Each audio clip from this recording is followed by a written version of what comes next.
ඔන්න මගේ ජර්මනි යාළුවා මාර්ගෙන් මට ලිස්ට් එකක් ආවා. අපි ඕපන් කරලා බලමු මාරි මට මොනවද ඒවල තියෙන්නේ කියලා. ඉතින් මුලින්ම තියෙනවා මාරි ලස්සනට ඩෙකොරේට් කරලා යවපු ලෙටර් එක. එයාගේ කියලා තියෙනවා එයා තවදුරටත් ලංකාව ගැන දැනගන්න ආසයිලු. ඒ වගේම මේ තියෙන්නේ එයාගේ රටෙන් යපු ලස්සන පෝස්ට් කාඩ් එකක්. ඒ වගේම එයා මගෙන් ප්‍රශ්න ටිකකුත් අහලා තියෙනවා මට ජර්මන් උගන්වලා තියෙනවා. මේ තියෙන්නේ එයා මට යපු චූටි ලස්සන gift එකක්. ඒ වගේම එයා Hello Kitty ගේ කීඩක් එකකුත් එවලා. මාරි මමයි ජර්නලින් කරන්න හරින් කැමති.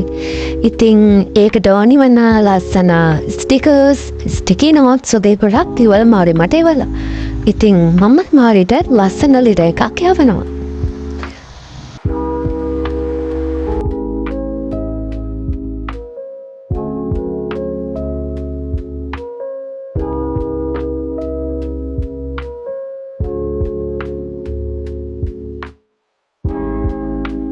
ඉතින් තවත් ලස්සන ලිර එකක් ආවම අපි ආයෙත් හම්බෙමු. බයි බයි.